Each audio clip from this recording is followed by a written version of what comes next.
From Red Rock Lanes in Vegas, we're here for the title matches of today's JBT event. Jacob Potts and Anthony Dang, a pair of two-time champions, going at it in a handicap division. We're picking it up with Potts shooting at a 10-pin in the fourth frame.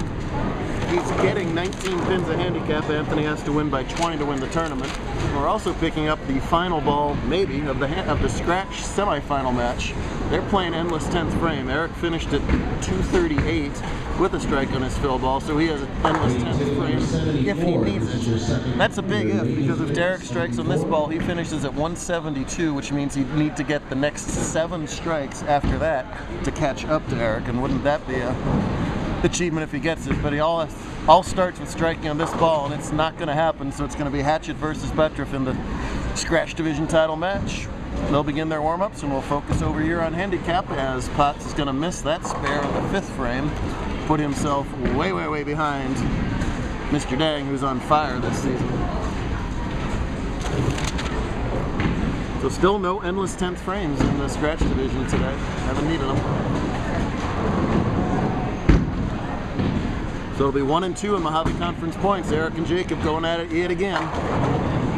Anthony, number 1 in all conference handicap division points, in a great battle with Alexis for that title.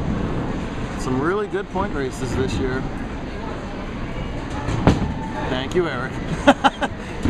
Should know that by now.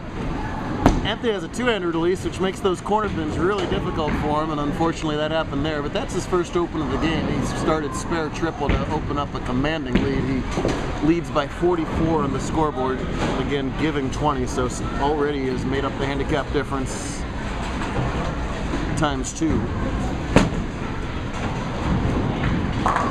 There you go. The left side was favorable today. He looks like he can just pick an arrow and check it down the left side right now and get it to go right into the 1-2 pocket. That's good news for him. Both two-time champions, Jacob with 2 and Anthony with 2. But Jacob's 2 titles were a long time ago when he was a lot shorter.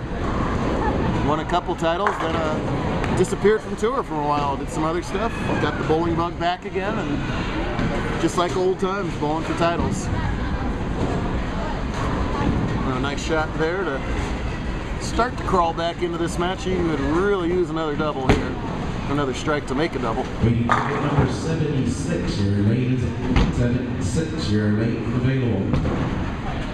Well, he's going to have to get lucky to get it, and does not get lucky, and leaves what I consider to be a 7-10 split. The nearly unmakeable 310.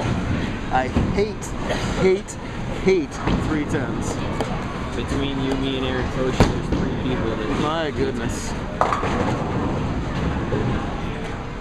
I wish I could do that just little hint of a backup ball at them. That seems to make them a lot these days, but I do that to it a lot and do the other way to it a lot, and that's another open for Potts, and Potts is in trouble.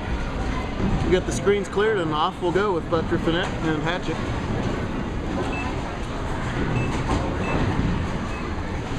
Right now, Dang in total control of this handicap title match. From Cave Creek, Arizona, north of Phoenix. There's a lot of traveling to be up there in the all-conference points, and obviously a lot of success as well. An interesting story for him. He started off the season with 4 second-place finishes early on in the season, and that's a good way to go from a lot of handicap to very little handicap. And once that handicap disappeared, he struggled for a while. That's sort of the circle of life in the handicap division, but he practices all the time, getting some lessons, and he's got himself back up over that average that we escalated him to, and still doing well.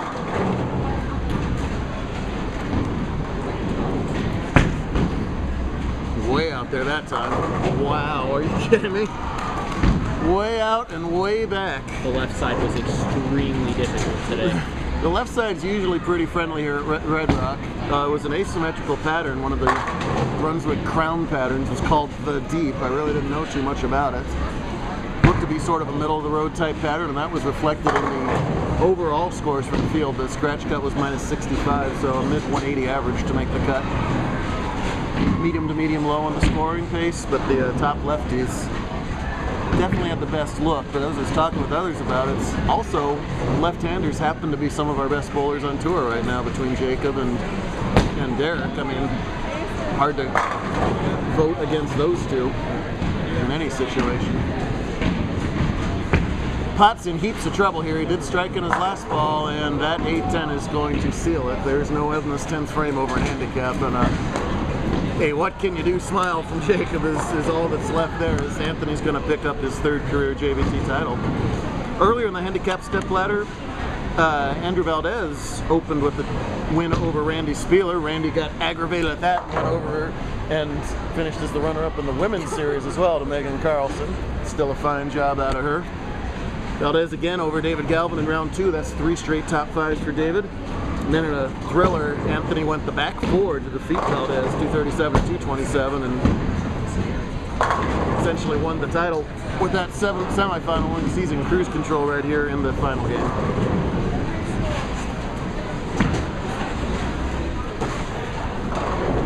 It looks really, really good. Thank you. There's no endless 10th in handicap. Thank you.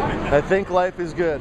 Life is great. Jacob wants to know why is there no endless 10th in handicap? Get me coffee, win titles. I see how that works. Yes. There you go. All right. Well, there you have it. There's no endless 10th in handicap because that would really be an unfair advantage to the higher average bowlers. Give a bowler with a 20 average, endless 10th, doesn't matter. They're still never going to strike. Give a 190 average bowler, endless 10th, and obviously a much higher chance of striking. So if you hadn't figured that out, that's why. Congrats again to Anthony, and we'll be right back with part 2. Our scratch division title match should be a good one.